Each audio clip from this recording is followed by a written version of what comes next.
Hey, welcome back to the channel. Thank you so much for checking out this video. Hope you're having a fantastic day. So before we dig into this topic of what's going on with Lexie Hall and Unrivaled, I just got to let you know, I'm not sure how this video is going to look or sound.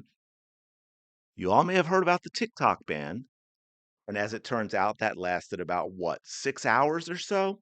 So anyway, my video editing software that I use for these videos that I pay for, that's downloaded on my desktop, I went to use it and it was disabled. And it turns out the company, despite never ever warning anyone, when you try and open it, says that it's now banned in the United States. Never knew this was a possibility because, again, they never told anyone. I pay for this, by the way. It's a monthly software fee. They give you an email address on their Twitter account and it bounces back. You can't get into your account to no longer pay. I can't get videos that are actually finished, but I just hadn't exported yet. I can't get to them. So I had other videos for you that I have not been able to get to. So I just wanted to put that out there to let you know, hey, if this looks a little different than usual or sounds different, that might be why. But anyway, let's dig in. I want to talk about a little bit about Lexie Hall and the nonsense that she's getting in Unrivaled. As we all know, and this is not a knock on Lexie Hall, she is talented enough to be there, but I think we all know when she was brought in so late, when it was expanded from 30 players to 36 players, it was all about a desperate attempt to convince Caitlin Clark to change her mind and play Unrivaled, and that didn't happen. And so they have no use for Lexie Hall now on Rose. You know, she also then got moved to Angel Reese's team. So I want to dig into this for a little bit because I think this is important with this just the nonsense that continues with the WNBA. And yes, when I said WNBA, I'm including Unrivaled because let's face it, it's just a few of those players getting together to try and force concessions on the WNBA with the new CBA that they want. So we look here at box score. This is game one. Rose lost. That's Lexi Hull's team. She lost. As you can see, well, hopefully you can see. I know it's kind of small, but just so you know, she played the fewest minutes. She played a whopping 6 minutes in this game. She took two shots, was 1 for 1 on a three-pointer. She's probably the best defensive player on the team. She's one of the better defensive players in the league, but she's not playing. Now, in game one that I saw, because they mic'd her up, there were a couple of times at timeouts and stoppages where the coach for this team was basically pleading for the team to show a little effort on defense. Something we all know Lexi Hull is very good at effort and defense. To the point where one time coach was so exasperated, she just said, I'm not even going to say it anymore. Just go do it.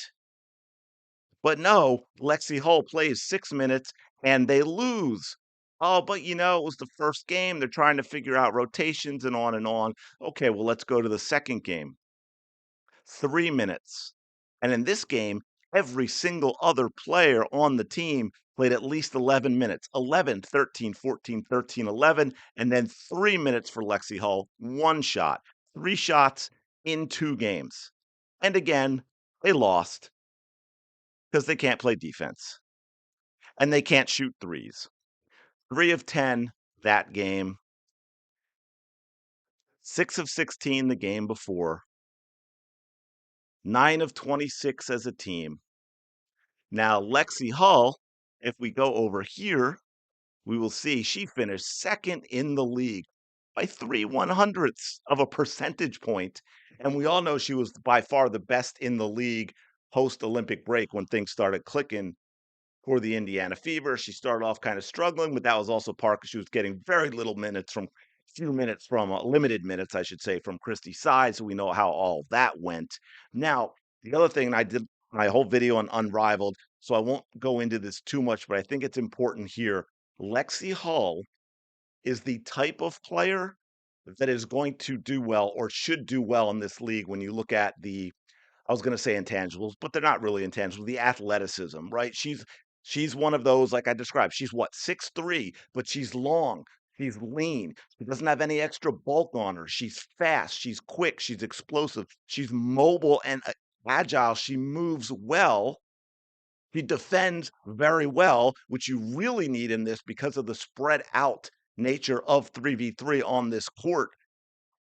And she hits the three as well as better than anybody in the league. And in this league, you should be able to get a lot of open looks from 3-point range, right? That's one of the reasons Ryan Howard went off, 6 of 12.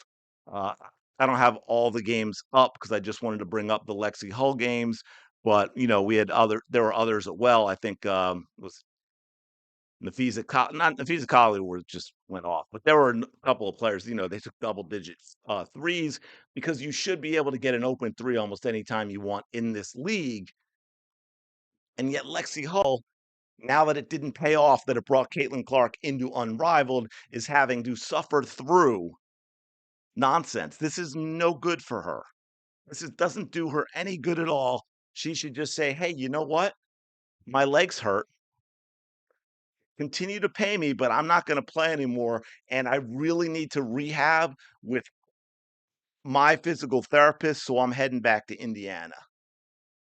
I'll see you in May when the Indiana Fever make a run for the title. I mean, this is ridiculous. Lexie Hull not playing. Again, 3 minutes last game, 6 minutes the game before, three total shots, one 3-point shot attempt by Lexie Hull, and they lost both of their games.